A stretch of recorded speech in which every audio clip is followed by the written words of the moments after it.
तो दोस्तों एक बार फिर से स्वागत है आप सभी का आपके अपने favourite English learning channel English with Deepika Kumawat पर। दोस्तों आज के इस वीडियो में हम डिस्कस करने जा रहे हैं, यानी कि आज के इस वीडियो में हम जो द हिंदू इस न्यूज़पेपर में एडिटोरियल आता है, जो आर्टिकल आता है, उसे हम डिस्कस करेंगे, जो कि आपके बैंक एग्जाम्स या फिर किसी भी कॉम्पिटिटिव एग्जाम्स के लिए बहुत ही ज़्यादा इंपॉर्टेंट होता है। तो चलिए और ज़्यादा देर ना करते हुए बढ़ते हैं हमारे वीडियो की ओर और डिस्कस करना स्टार्ट करते हैं। दोस्तों हम शुरुआत करेंगे टाइटल से।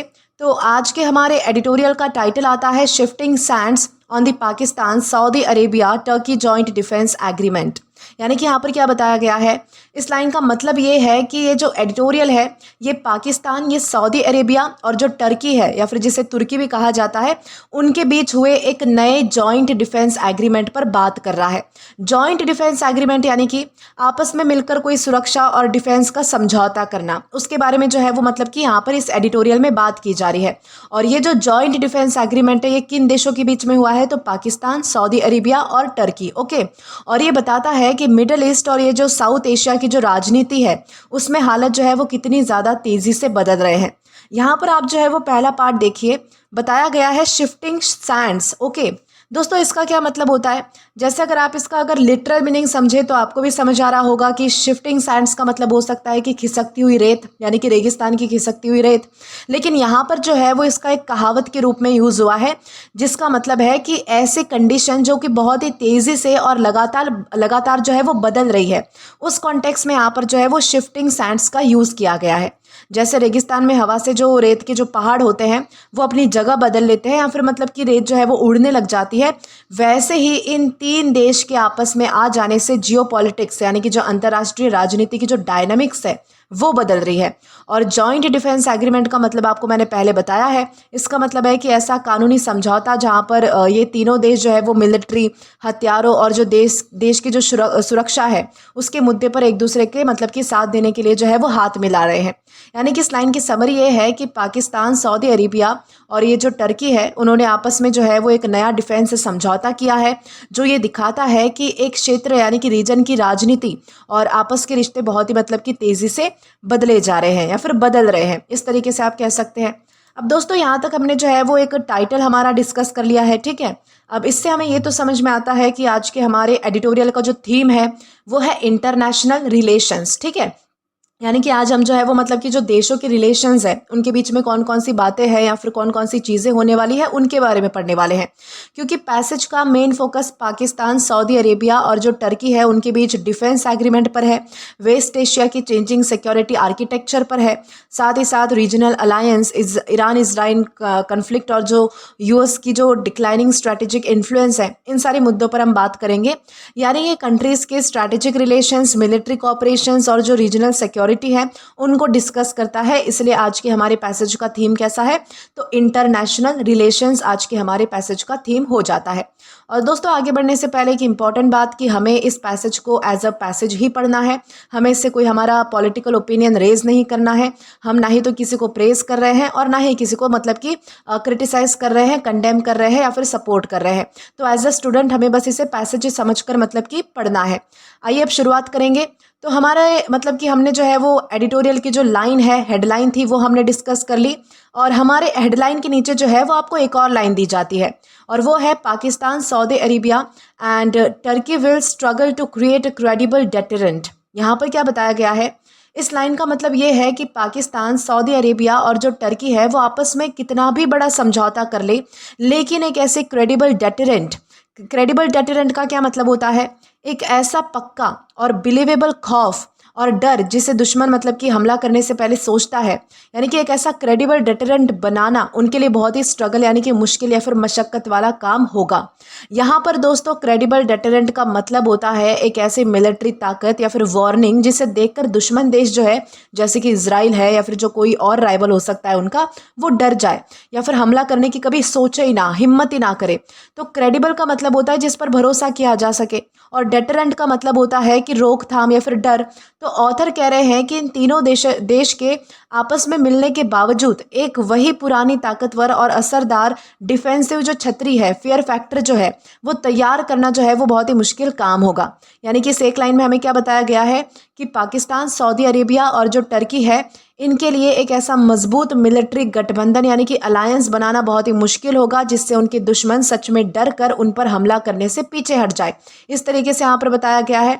तो दोस्तों यहाँ तक हमने जो है वो हमारा टाइटल, हमारी हेडलाइन, सारी चीज़ें हमने डिस्कस कर ली हैं। अब हम जो है वो हमारे एडिटोरियल को पढ़ना स्टार्ट करेंगे। तो चलिए आइए शुरू करते हैं।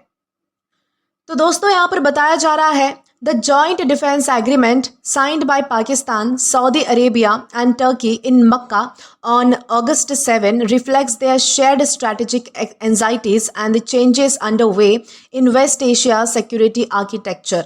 दोस्तों इस लाइन का मतलब ये है कि 7 अगस्त 2026 को मक्का में पाकिस्तान, सऊदी अरेबिया और टर्की ने के बीच जो है वो जो मतलब कि जॉइंट डिफेंस एग्रीमेंट साइन हुआ है, यानी कि मतलब कि सैन्य सुरक्षा का जो आपस में समझौता हुआ है, वो उन तीनों देशों की शेयर्ड स्ट्रैटेजिक एंजाइटीज़ और वेस्ट एशिया के सिक्योरिटी आर्किटेक्चर में हो रहे बड़े बदलावों को रिफ्लेक्ट कर रहा है। शेयर्ड स्ट्रैटेजिक एंजाइटीज़ यानी कि आपस की एक ऐसी जियोपॉलिटिकल चिंताएं और डर, और मतलब कि वेस्ट एशिया जो मिडिल ईस्ट है, उनकी जो सिक्योरिटी आर्किटेक्चर है, यानी कि जो सुरक्षा का ढांचा या फिर जो पावर बैलेंस है, उसमें जो हो रहे बड़े बदलाव है, उनको मतलब कि दिखाता है या फिर दर्शाता है।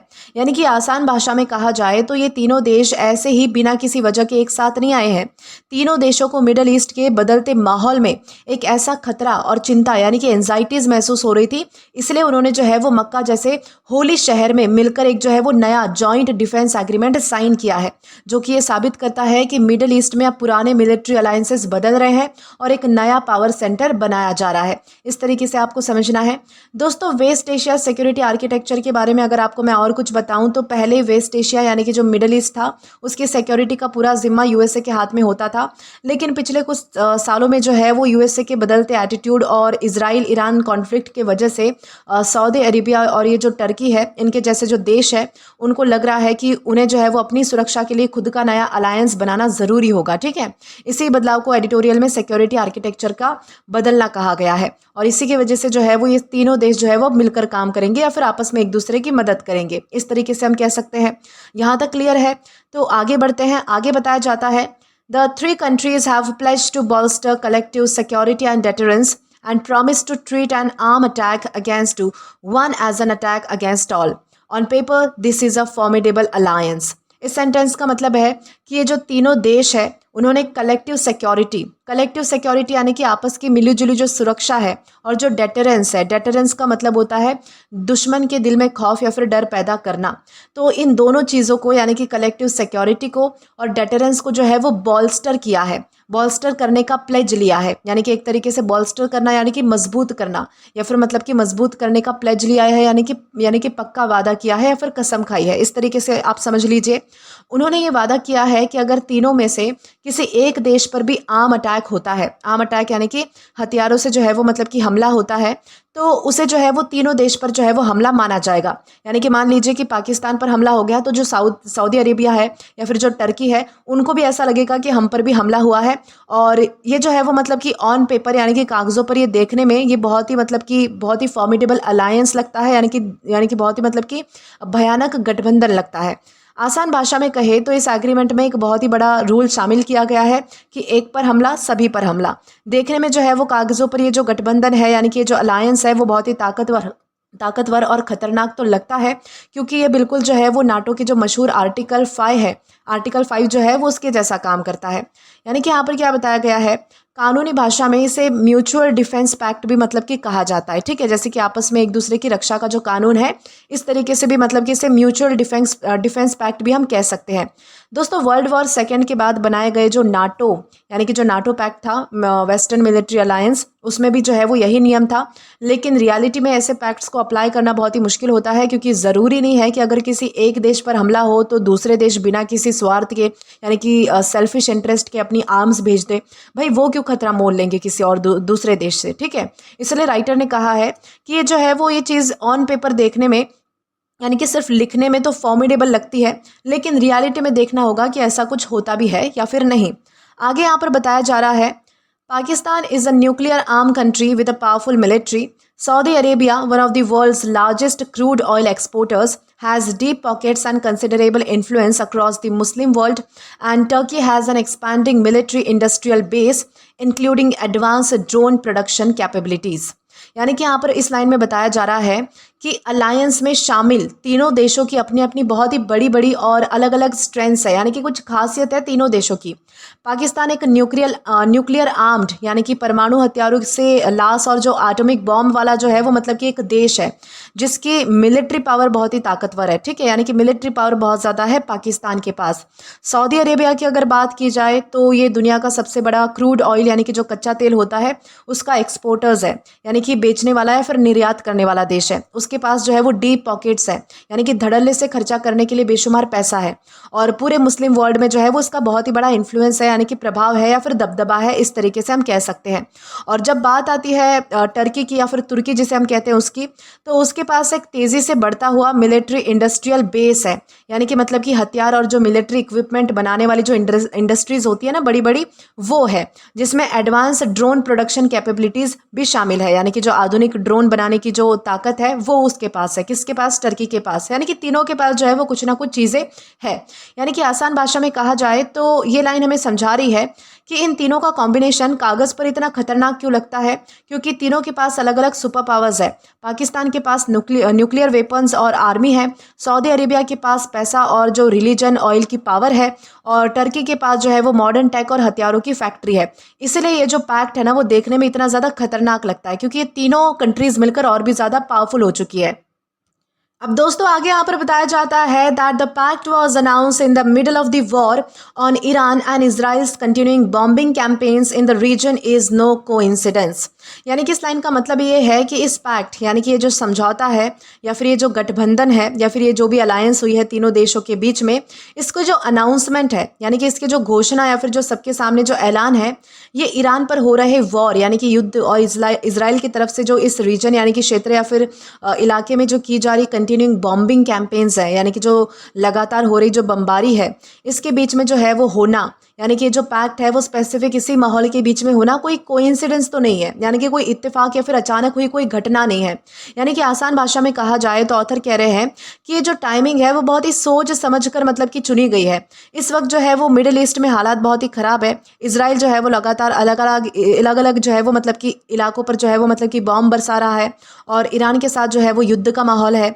ऐसे खौफनाक माहौल के बीच में ही पाकिस्तान, सऊदी और टर्की ने मिलकर जो है वो अपने इस डिफेंस पैक्ट का ऐलान किया है, जिससे कि ये साफ होता है कि ये कोई इत्तेफाक नहीं है बल्कि बदलते हालात का सीधा जवाब है। ठीक है, यानी कि इस लाइन की मतलब कि समरी अगर मैं आपको बता दूं तो इजराइल की बमबारी और ईरान के युद्ध के मौसम में इस डिफेंस पैक्ट का ऐलान होना कोई इत्तेफाक की बात नहीं है, बल्कि ये मिडल ईस्ट में हो रहे हमलों से निपटने की एक सोच समझ कर की गई प्लानिंग है। इस तरीके से हम जो है वो मतलब कि समझ सकते हैं।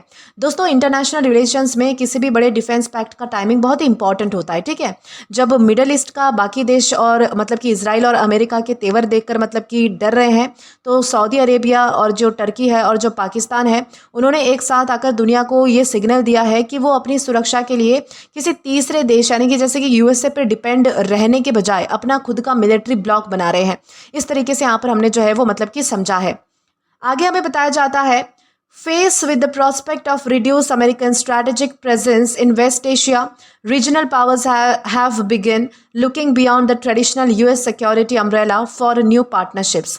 यानी कि इस लाइन का मतलब क्या है, यहाँ पर यह बताया जा रहा है कि वेस्ट एशिया यानी कि जो मतलब कि मिडल ईस्ट में जो अमेरिकन स्ट्रैटेजिक प्रेजेंस है, यानी कि जो अमेरिका की मिलिट्री और राजनीतिक मौजूदगी की जो मतलब कि कम होने के जो प्रोस्पेक्ट है यानी कि जो आशंका है या फिर जो संभावना है, उनको देखते हुए यानी कि उनको मद्देनज़र रखते हुए वहाँ के जो रीजनल पावर्स है यानी कि जो मतलब कि स्थानीय ताकतवर देश जैसे कि सऊदी है और टर्की वगैरह है, वो अब अपनी सुरक्षा के लिए ट्रेडिशनल यूएस सिक्योरिटी अम्ब्रेला यानी कि अमेरिका की तरफ से मिलने वाली जो पुरानी मिलिट्री सुरक्षा है उसके बियॉन्ड यानी कि उससे आगे या फिर उससे बाहर जाकर उससे बढ़कर नए पार्टनरशिप्स यानी कि जो साझेदारी और जो गठबंधन है उनकी तलाश करने लगे हैं।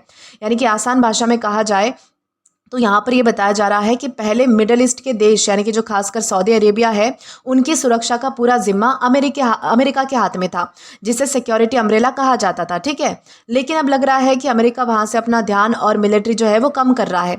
ऐसे में वहाँ के देशों को डर है कि कल को कोई मुसीबत आई तो अमेरिका मदद नहीं करेगा, इसीलिए अब वो अमेरिका के भरोसे बैठने के बजाय दूसरे देश जैसे कि पाकिस्तान और जो टर्की है उनके साथ जो है वो हाथ मिलाने का फैसला कर रहा है, यानी कि उनके साथ नए रिश्ते और डिफेंस पैक्ट पैक्ट्स बना रहा है।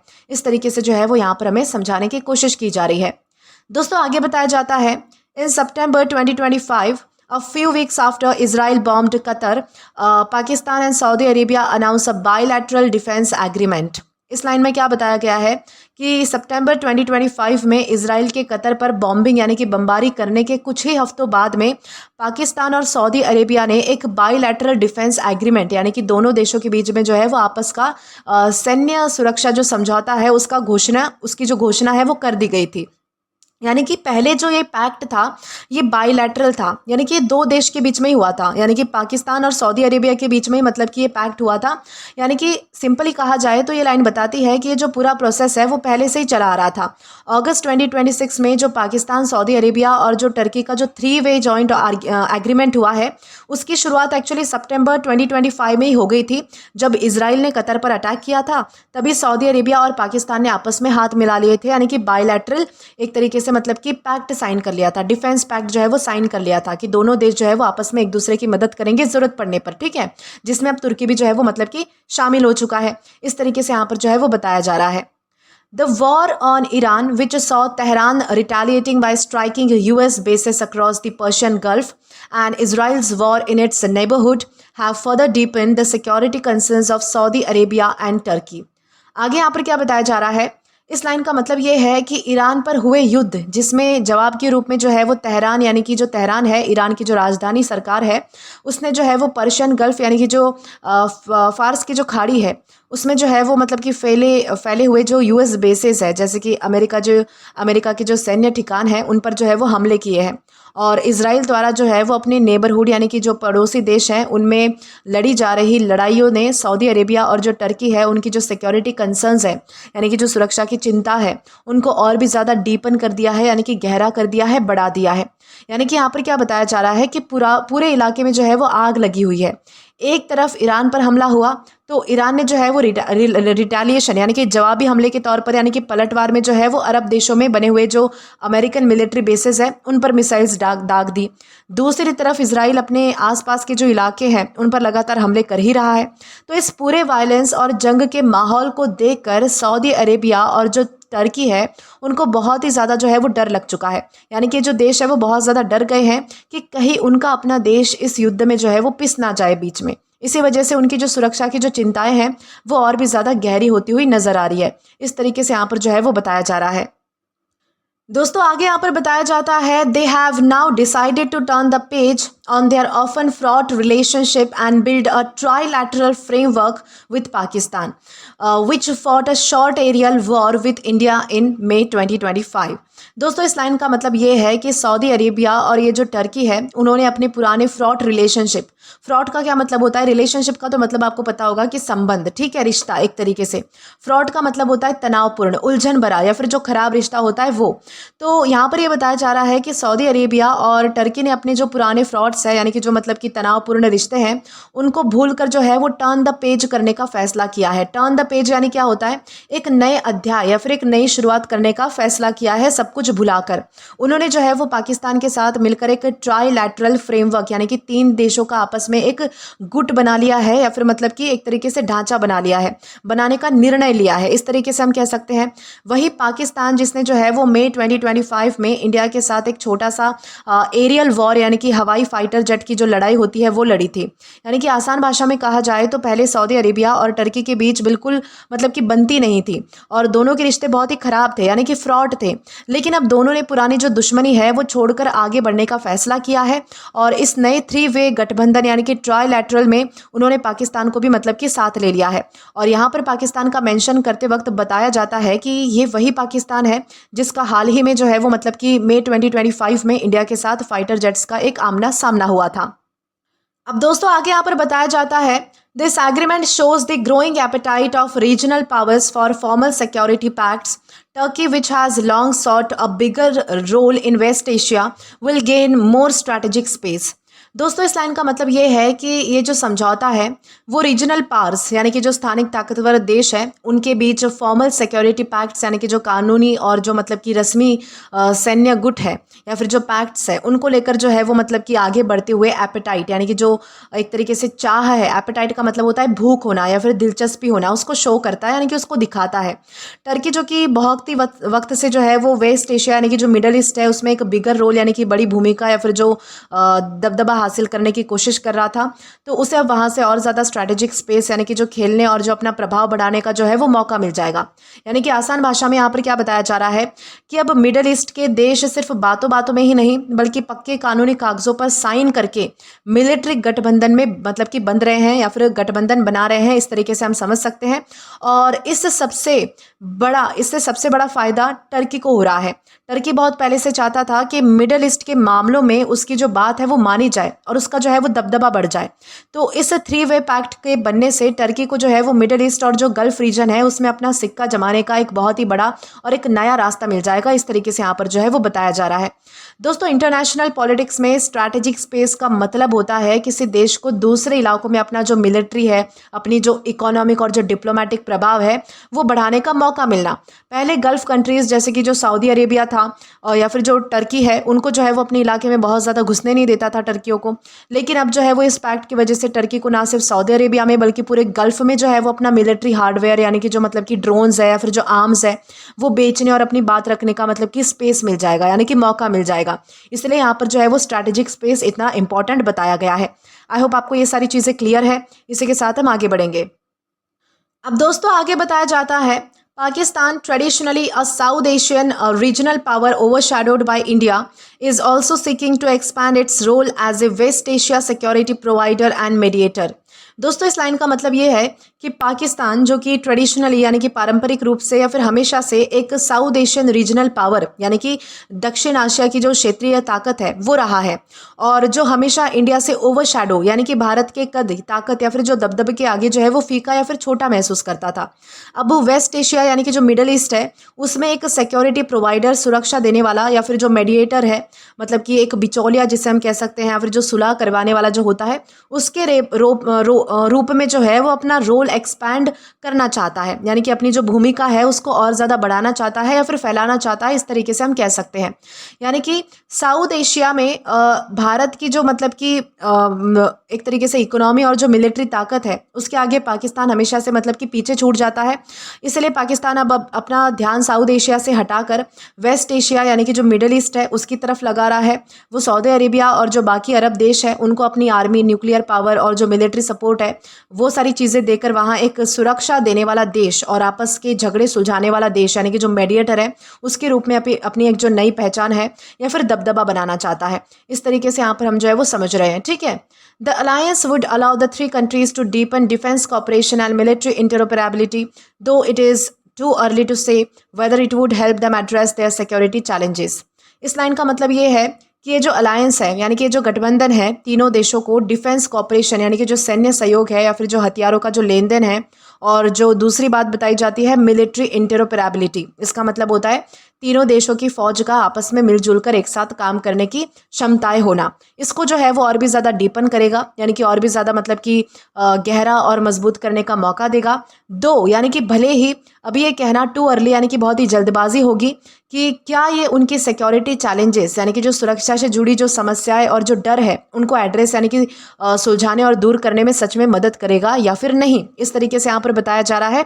यानी कि आसान भाषा में कहा जाए तो इस समझौते से 3 देशों को फ़ायदा ये होगा कि उनकी जो आर्मी है वो एक साथ ट्रेनिंग कर पाएगी, एक दूसरे के वेपन्स यूज़ कर पाएगी और मिलिट्री इंटेलिजेंस शेयर कर पाएगी।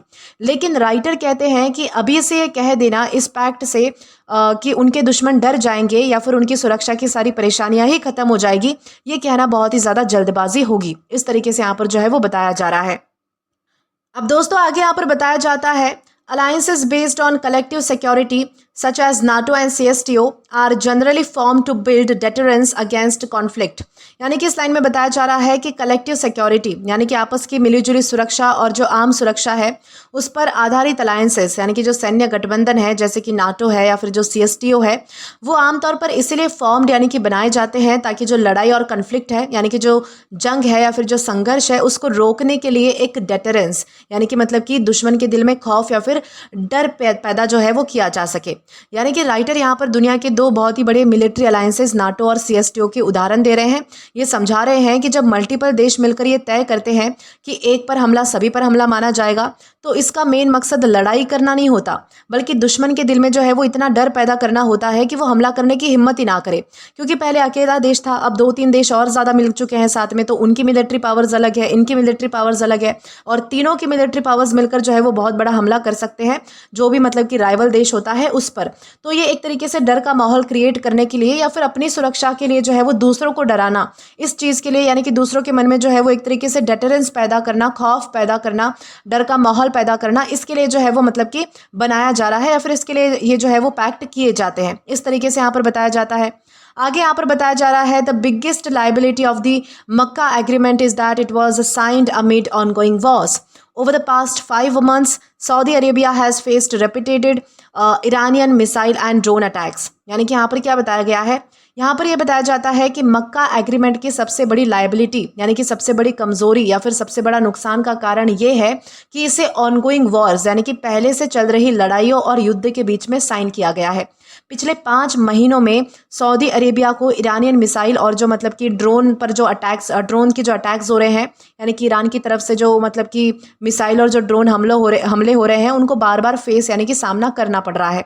यानी कि ऑथर बताते हैं कि इस नए समझौते में सबसे बड़ा खतरा और सबसे बड़ा रिस्क क्या है कि जब नाटो और CSTO जैसे जो पैक्ट्स बने थे तब शांति का मौसम था, वो फ्यूचर की लड़ाई रोकने के लिए बना रहे थे। लेकिन ये जो मक्का एग्रीमेंट है ये तब साइन किया गया है जब इलाके में पहले से ही आग लगी हुई है और पिछले 5 महीनों से ईरान जो है वो लगातार सऊदी अरेबिया पर मिसाइल्स और ड्रोन से अटैक कर रहा है, हमले कर रहा है। इसका मतलब ये है कि इस पैक्ट के साइन होते ही ये तीनों देश सीधे एक गर्म युद्ध यानी कि एक्टिव वॉर के माहौल में घुस गए हैं। ठीक है, यानी कि सऊदी अरेबिया का पहले से झगड़ा चल रहा था तो अब जो है वो मतलब कि किसका, ये जो बाकी जो 2 देश है टर्की और पाकिस्तान, अब इनका शायद जो है वो मतलब कि ईरान से झगड़ा हो या फिर ना हो, तो लेकिन अगर इन्होंने कॉन्ट्रैक्ट अब ये पैक्ट जो है वो साइन कर लिया है तो अब इन्हें जो है वो मतलब कि युद्ध में उतरना पड़ेगा। ये पैक्ट जो है वो साइन करने के बाद सऊदी अरेबिया ने जो है वो बहुत ही चालाकी के साथ यानी कि ऐसे माहौल में इस पैक्ट को साइन किया है जहां पर वो जो है वो अपनी अलायंसेस को बढ़ा सके।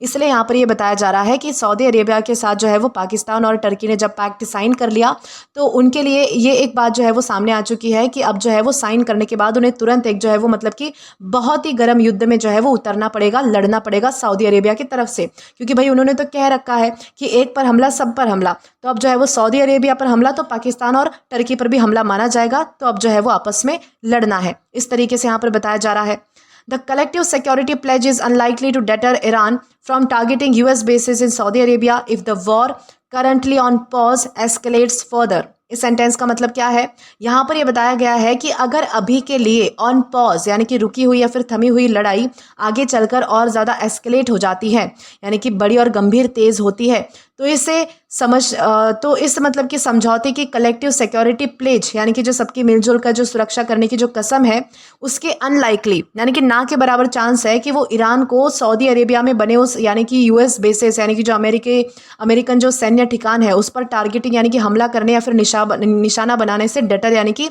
रोक कर पाएंगे, यानी कि उसे रोक पाएंगे या फिर डर पैदा कर पाएंगे। यानी कि सिंपल भाषा में समझिए कि यहाँ पर बताया क्या गया है। ऑथर यहाँ पर कह रहे हैं कि इस 3-वे पैक्ट के बनने के बावजूद ईरान डरने वाला नहीं है। ईरान और अमेरिका की लड़ाई अभी फिलहाल जो है वो रुकी हुई है, लेकिन अगर ये लड़ाई दोबारा भड़कती है तो ईरान सऊदी अरेबिया के अंदर मौजूद जो अमेरिकन मिलिट्री बेसेस है उन पर ज़रूर हमला करेगा। पाकिस्तान, सऊदी अरेबिया और ये जो टर्की है उन्होंने जो एक दूसरे को जो बचाने वाला जो वादा किया है उसका जो डर है वो ईरान पर नहीं चलेगा, क्योंकि उसका असली निशाना सऊदी नहीं बल्कि सऊदी की जो ज़मीन पर बैठा जो अमेरिका है उस पर है। तो इस तरीके से जो है वो यहाँ पर बताया जा रहा है। यानी कि इस लाइन की समरी ये है कि ये समझौता ईरान को नहीं रोक पाएगा। अगर वॉर दोबारा शुरू होती है तो ईरान जो है वो सऊदी अरेबिया में बने अमेरिकन मिलिट्री बेसिस पर हमला ज़रूर करेगा, चाहे पाकिस्तान और टर्की कितनी भी सुरक्षा का वादा कर ले। इस तरीके से यहाँ पर जो है वो बताया जा रहा है। अब दोस्तों इसके बाद हमारी आखिरी कुछ और लाइंस बचती है इस एडिटोरियल की कि existing conflicts therefore make the promise of collective defence largely symbolic from the very outset. So the credibility of the Makkah agreement will ultimately depend on whether the three partners can turn their political commitment into a credible deterrent which is currently non-existent. यानी कि यहाँ पर क्या बताया गया है, इस line का मतलब ये है कि इलाके में जो है वो पहले से चल रही लड़ाइयों यानी कि जो एग्जिस्टिंग कॉन्फ्लिक्ट्स है उनके कारण इस आपस की सुरक्षा के जो वादे हैं यानी कि जो प्रॉमिस ऑफ कलेक्टिव डिफेंस है उनका असर जो है वो शुरुआत से ही लार्जली सिंबॉलिक बन जाता है, यानी कि सिर्फ नाम मात्र या फिर दिखावे का बन जाता है. इसीलिए मक्का एग्रीमेंट की जो क्रेडिबिलिटी है यानी कि जो खासियत है, जो भरोसा है या फिर जो असली ताकत है वो आखिरकार इस बात पर निर्भर करेगी कि क्या ये तीनों पार्टनर्स अपने पॉलिटिकल कमिटमेंट यानी कि राजनीतिक वादों को एक क्रेडिबल डेटरेंट यानी कि सच में दुश्मन के दिल में डर पैदा करने वाली ताकत में बदल पाते हैं या फिर नहीं बदल पाते, जो कि अभी के वक्त नॉन एग्जिस्टेंट है यानी कि बिल्कुल ना के बराबर है या फिर गायब है. यानी कि आसान भाषा में कहा जाए तो ऑथर पूरे आर्टिकल को समराइज करते हुए कह रहे हैं कि अभी के लिए ये समझौता सिर्फ एक कागज और या फिर जो बातों तक है वहीं तक सीमित है या फिर मतलब कि वहीं तक लिमिटेड लगता है. जब तक ये तीनों देश मिलकर जमीन पर कोई असली यानी कि ऐसी मिलिट्री पावर नहीं दिखाते जिससे कि ईरान या फिर जो इजराइल है वो डर जाए, तब तक इस पैक्ट को कोई सीरियसली लेगा नहीं. और फिलहाल जो है वो ऐसा कोई डर यानी कि डेटरेंट जो है वो मतलब कि दुश्मनों के दिलों में बिल्कुल नहीं है. इस तरीके से जो है वो यहाँ पर बताया जा रहा है. तो दोस्तों इसी के साथ हमने जो है वो हमारा एडिटोरियल बहुत ही अच्छे से लाइन बाय लाइन डिस्कस कर लिया है. कुछ इंपॉर्टेंट वर्ड्स हमने देखे हैं जो कि हम आगे वो कैब में डिस्कस कर ही लेंगे. अब बारी आती है हमारी क्विजेस लगाने की, तो हम जो है वो कुछ क्विजेस के इंपॉर्टेंट क्वेश्चंस हम डिस्कस करेंगे जो कि आपके एग्जाम रिलेवेंट होते हैं. तो चलिए आइए जो है वो इन्हें डिस्कस करना स्टार्ट करते हैं.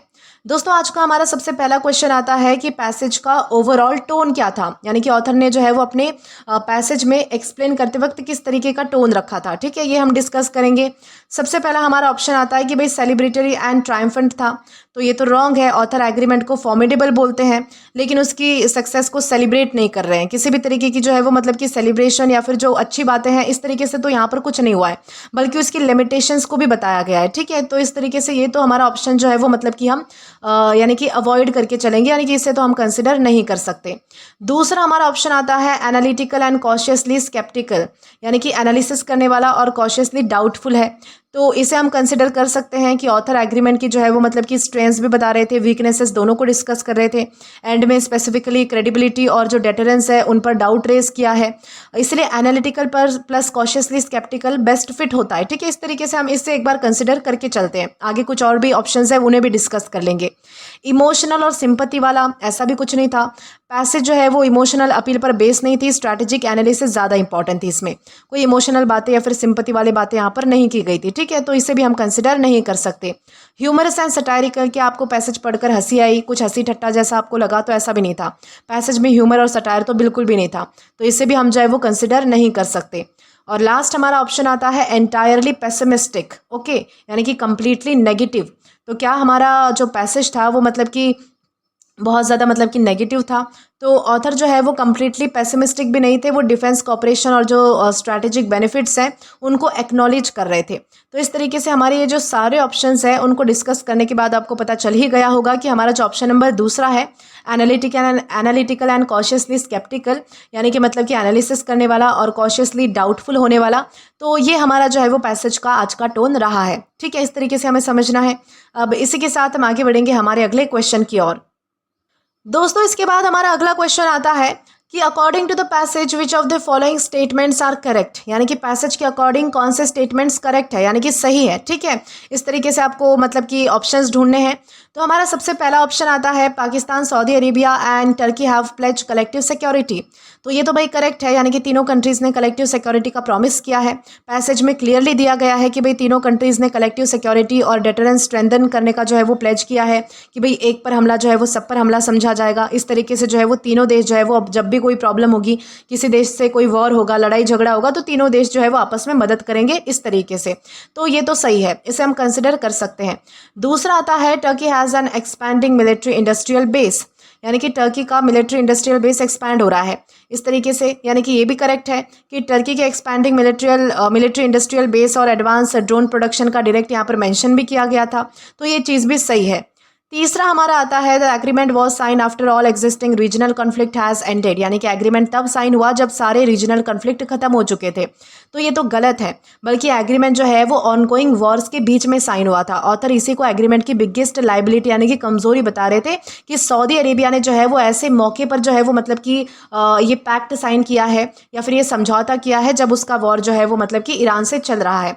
यानी कि अब जो है वो मतलब कि ये जो पैक्ट है वो साइन करने के बाद पाकिस्तान और टर्की को जो है वो मतलब कि गर्मा गर्म युद्ध में जो है वो शामिल होना पड़ेगा, भले ही उनकी जो है वो उस देश के साथ दुश्मनी है या फिर नहीं है।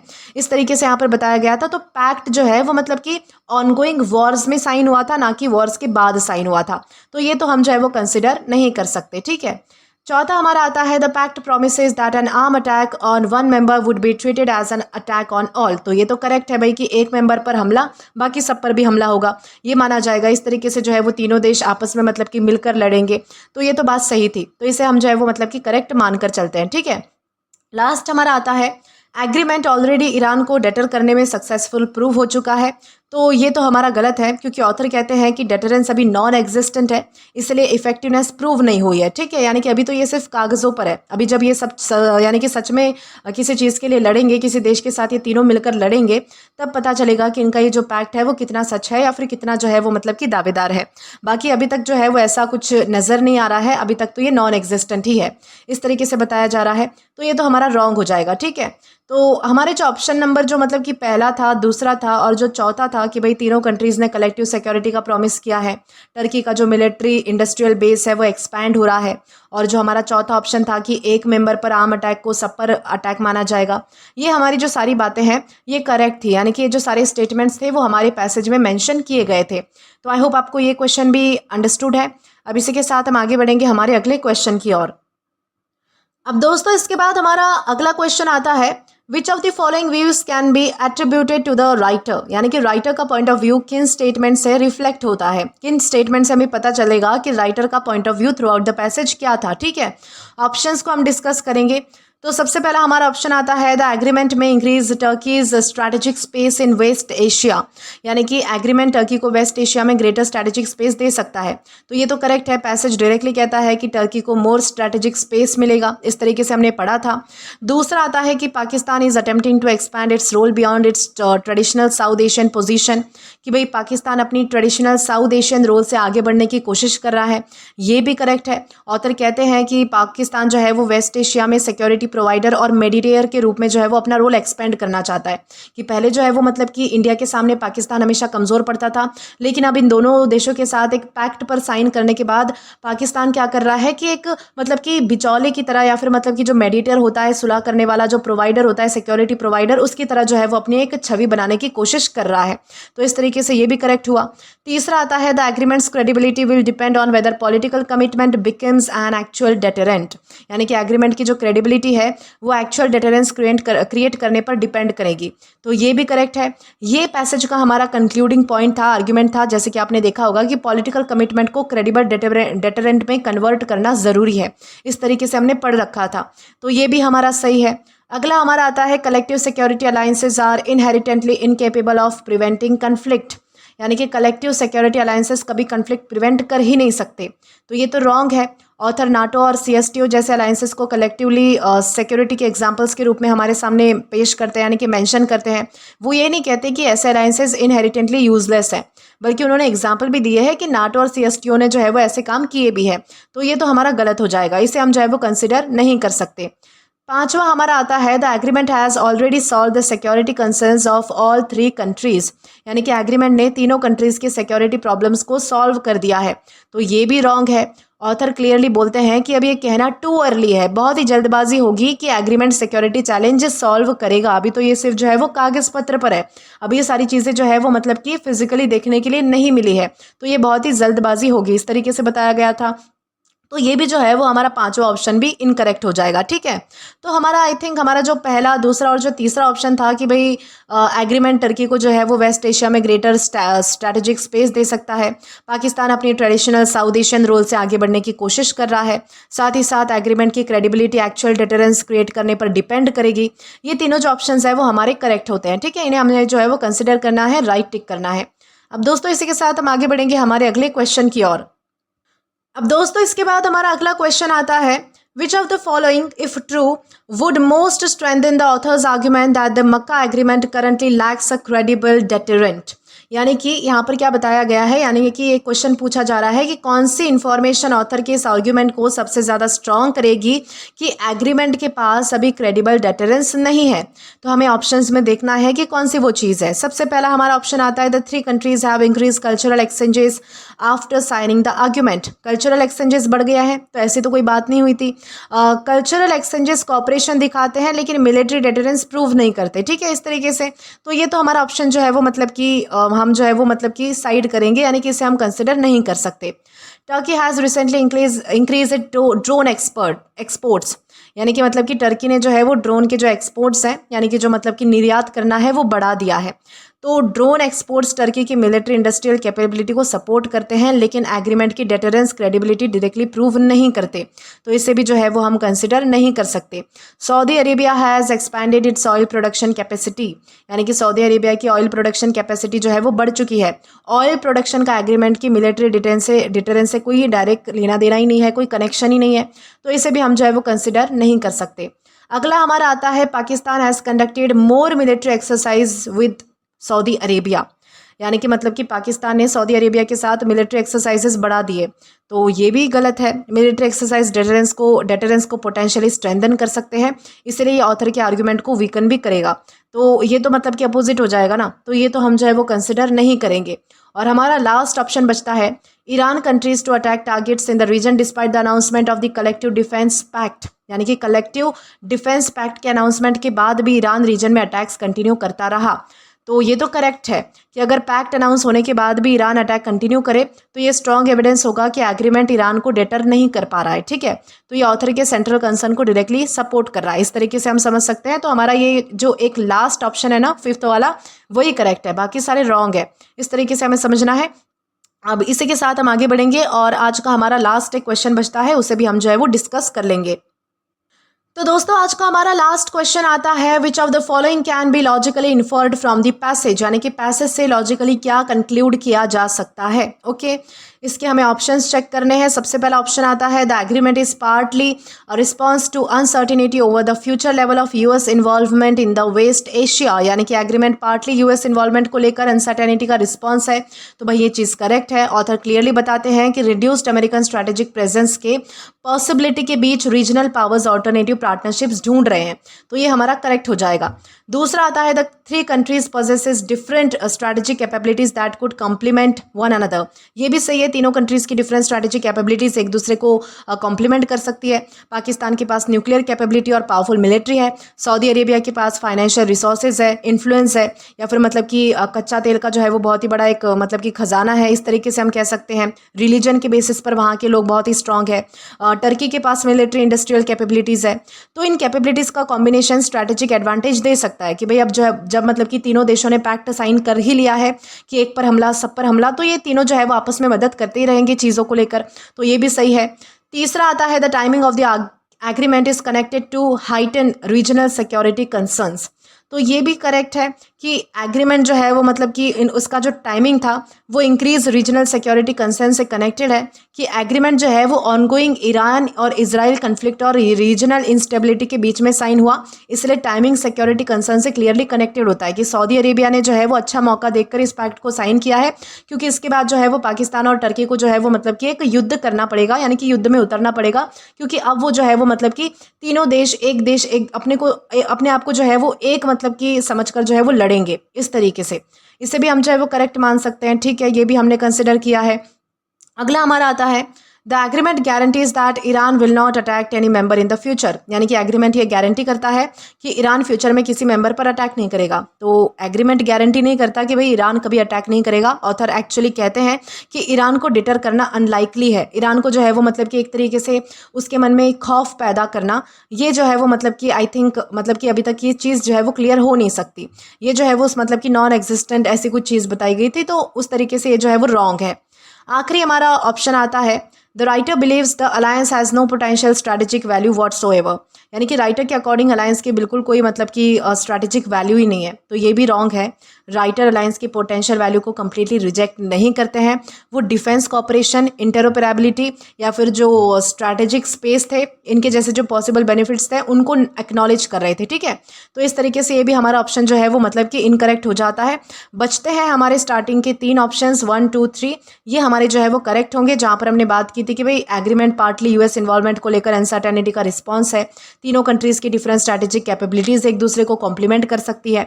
साथ ही साथ एग्रीमेंट का टाइमिंग जो है वो इंक्रीज रीजनल सिक्योरिटी कंसर्न से कनेक्टेड है। ये सारी बातें जो है वो मतलब कि लॉजिकली इन्फर की जा सकती है पैसेज से। आई होप आपको सारे क्वेश्चंस क्लियर है। दोस्तों यहाँ तक हमने जो है वो हमारे सारे क्वेश्चंस यानी कि जो भी हमारे क्विजेस थे वो हमने लगा लिए हैं, वो हमने डिस्कस कर लिए हैं। अब बचते हैं हमारे यानी कि कुछ वर्ड्स इंपॉर्टेंट वोकैब, उनको भी हम जो है वो डिस्कस करेंगे ताकि आपको एक बार क्विक रिविजन मिल जाए, ठीक है। चलिए स्टार्ट करते हैं। तो दोस्तों आज का हमारा सबसे पहला वर्ड हमने पढ़ा था बॉल्स्टर। दोस्तों बॉल्स्टर ये एक वर्ब है और इसका मतलब होता है कि किसी चीज़ को और ज़्यादा स्ट्रांग बनाना, सपोर्ट देना, मजबूत बनाना, या फिर उसकी जो स्ट्रेंथ है या फिर उसका जो कॉन्फिडेंस है वो बढ़ाना, उसे हम जो है वो बॉल्स्टर करना कहते हैं।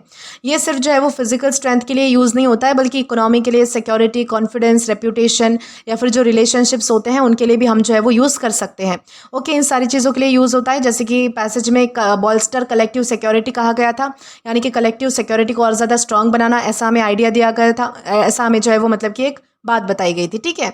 अगर एक आपको एग्जांपल देकर बताऊं तो मान लीजिए कि अगर स्कूल में जो है वो एग्ज़ाम से पहले एक्स्ट्रा क्लासेस स्टार्ट की जाती है, तो वो स्टूडेंट की प्रिपरेशन को बॉल्स्टर करता है। बॉल्स्टर करता है यानी कि मजबूत बनाता है, स्ट्रेंथन करता है, सपोर्ट करता है। इस तरीके से आप समझिएगा कि बॉल्स्टर यानी होता क्या है। अगला हमारा वर्ड आता है डेटरेंस। दोस्तों डेटरेंस ये नाउन है और डेटरेंस का मतलब होता है ऐसा डर या फिर ऐसा स्ट्रॉन्ग रेजिस्टेंस क्रिएट करना जिससे कि सामने वाला कोई हार्मफुल या फिर अग्रेसिव एक्शन लेने से पहले रुक जाए या फिर मतलब कि 1000 बार सोचे। यानी कि कुछ ऐसा स्ट्रॉन्ग बनाना कि सामने वाला अटैक या फिर गलत काम करने से डरे, उसे हम जो है वो डेटरेंस कहते हैं। एक तरीके से रुक जाना बेसिकली, ठीक है। इंटरनेशनल रिलेशंस में मिलिट्री डेटरेंस ये जो मतलब कि वर्ड है ये बहुत ही कॉमन है। जैसे कि हमने पैसेज में पढ़ा था कि डिफेंस अलायंस का पर्पस डेटरेंस क्रिएट करना है, यानी कि एनिमी को अटैक करने से रोकना है, डर पैदा करना है, खौफ पैदा करना है। इस तरीके से हमने पढ़ा था, ठीक है। वैसे अगर आपको एक एग्जांपल देकर बताऊं तो मान लीजिए कि स्कूल में जो है वो स्ट्रिक्ट पनिशमेंट का रूल स्टूडेंट्स को चीटिंग करने से रोकता है, तो ये डेटरेंस का एग्जाम्पल है कि स्ट्रिक्ट रूल इसलिए लागू किया गया है ताकि बच्चे जो है वो रुक सके, डटर हो सके, डर सके, इस तरीके से। तो डेटरेंस का मतलब होता है रोकने वाला डर, फियर एक तरीके से, ठीक है। इस तरीके से आपको समझना है कि डेटरेंस यानी होता क्या है। अब इसी के साथ आगे बढ़े तो हमारा अगला वर्ड आता है फॉर्मिडेबल।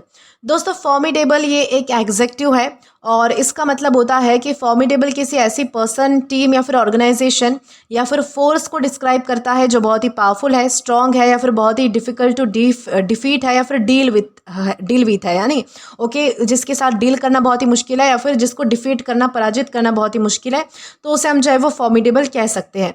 जैसे कि मान लीजिए कि अगर किसी कॉम्पिटिशन में एक टीम के पास हाईली एक्सपीरियंस प्लेयर्स है, तो वो कैसी टीम हो जाएगी? फॉर्मिडेबल टीम हो जाएगी। या फिर उसके अपोनेंट्स कैसे हो जाएंगे? फॉर्मिडेबल अपोनेंट्स हो जाएंगे जिन्हें जो है वो आसानी से हराया नहीं जा सकता या फिर जो बहुत ही पावरफुल है, इस तरीके से। ओके, अगला हमारा वर्ड आता है रिटेलिएटिंग। दोस्तों रिटेलिएटिंग जो है ये भी एक वर्ब है और इसका मेन वर्ड जो है वो रिटेलिएट है। ये आईएनजी फॉर्म हमने यानी कि पैसेज में पढ़ा था, इसीलिए वैसा ही हमने यहाँ पर ले लिया है। रिटेलिएट का मतलब होता है किसी पर अटैक करना, यानी कि हार्म या फिर एक्शन का जो है वो जवाब देना, स्पेशली काउंटर एक्शन के थ्रू, यानी कि जवाबी हमला करना, ठीक है। उसे हम क्या कहते हैं? रिटेलिएट करना कहते हैं। यानी कि अगर आपको किसी ने थप्पड़ मारा तो आपने भी जो है वो उसे थप्पड़ मार दिया, ये होता है रिटेलिएट करना। यानी कि तुमने अटैक किया, सामने वाले ने उसका जवाब अटैक के एक्शन से ही दिया, ये होता है रिटेलिएट करना, ठीक है। इस तरीके से हमने समझा है जवाबी एक्शन लेना, तो उसे हम कहेंगे रिटेलिएट करना। अगला हमारा आता है फ्रॉड। दोस्तों फ्रॉड ये एक एग्जेक्टिव है और फ्रॉड का मतलब होता है कि किसी सिचुएशन का प्रॉब्लम्स, टेंशन या फिर रिस्क या फिर डिफिकल्ट से भरा हुआ होना, उसे हम फ्रॉड कहते हैं, ठीक है। इसका जो है वो कॉमन स्ट्रक्चर ये होता है कि फ्रॉड जो है वो नाउन के साथ यूज़ होता है किसी चीज़ से भरा हुआ होने के सेंस में, ठीक है। जैसे कि फ्रॉड रिलेशनशिप हो सकता है, जैसे कि टेंशन और डिसएग्रीमेंट से भरा हुआ रिलेशनशिप। या फिर और एग्जांपल बताऊं तो आपको मान लीजिए कि दो फ्रेंड्स के बीच में बार बार आर्ग्यूमेंट्स हो रहे हैं, तो उनका रिलेशनशिप फ्रॉड विद टेंशन हो सकता है। इसीलिए आपको ध्यान रखना है कि फ्रॉड का मतलब होता है फुल ऑफ प्रॉब्लम्स या फिर फुल ऑफ टेंशन, इस तरीके से आप ध्यान रखिएगा, ठीक है। अगला हमारा वर्ड आता है ट्राइलैटरल। ट्राईलैटरल ये एक एग्जेक्टिव है और इसका मतलब होता है 3 कंट्रीज, ऑर्गेनाइजेशन या फिर पार्टीज से रिलेटेड। ट्राई का मतलब होता है 3, लैटरल का मतलब होता है साइड्स, यानी कि जब कोई चीज़ में 3 चीज़ें यानी कि 3 कंट्रीज या फिर 3 ऑर्गेनाइजेशन, 3 पार्टीज मतलब कि जुड़ती है तो उसे हम ट्राईलैटरल कहते हैं। यानी कि ट्राईलैटरल 3 साइडेड इन्वॉल्विंग 3 पार्टीज को शो करता है। जैसे कि इंडिया, जापान और ऑस्ट्रेलिया अगर किसी इशू पर जॉइंटली मीटिंग करे तो वो ट्राईलैटरल मीटिंग कहलाएगी। कोई एग्रीमेंट करे तो वो ट्राईलैटरल एग्रीमेंट कहलाएगा। इस तरीके से आपको ध्यान रखना है। ट्राई का मतलब होता है 3। ओके, इस तरीके से इसी के साथ हम आगे बढ़ेंगे। अब दोस्तों इसके बाद हमारा अगला वर्ड आता है एपेटाइट। दोस्तों एपेटाइट ये एक नाउन है और नॉर्मली जो है वो एपेटाइट का मतलब होता है भूख या फिर हमारी जो खाने की इच्छा होती है, खाने की जो डिज़ायर होती है हमारी, उसको एपेटाइट दिखाता है। लेकिन एडिटोरियल्स या फिर ये जो न्यूज़पेपर, इकोनॉमी या फिर जो पॉलिटिक्स होते हैं, इसमें इसका फिगरेटिव मीनिंग बहुत ज़्यादा इंपॉर्टेंट होता है। इसका जो फिगरेटिव मीनिंग है एपेटाइट का वो कुछ और होता है। इसका मतलब होता है किसी चीज़ को करने की या फिर पाने की स्ट्रॉन्ग इच्छा होना, विलिंगनेस होना या फिर इंटरेस्ट होना। ठीक है, जैसे कि हमने पढ़ा था growing appetite for formal security pact, यानी कि कंट्रीज में फॉर्मल सिक्योरिटी एग्रीमेंट करने की बढ़ती हुई डिज़ायर या फिर इंटरेस्ट जो है वो देखी जा रही है उस तरीके से। वैसे अगर मान लीजिए कि आपको कोई रियल लाइफ एग्जांपल दूँ तो अगर स्टूडेंट्स को न्यू टेक्नोलॉजी सीखने में बहुत ही इंटरेस्ट है तो बोल सकते हैं कि student have an apatite for learning new skills, यानी कि डिज़ायर है, स्ट्रॉन्ग इंटरेस्ट है। इस तरीके से फिगरेटिव सेंस में ज़्यादा यूज़ होता है एडिटोरियल्स में या फिर न्यूज़पेपर, इकोनॉमी, पॉलिटिक्स में। इस तरीके से ध्यान रखना है आपको। इसके बाद हमारा अगला वर्ड आता है इंटेरोपेराबिलिटी। इंटेरोपेराबिलिटी ये नाउन है।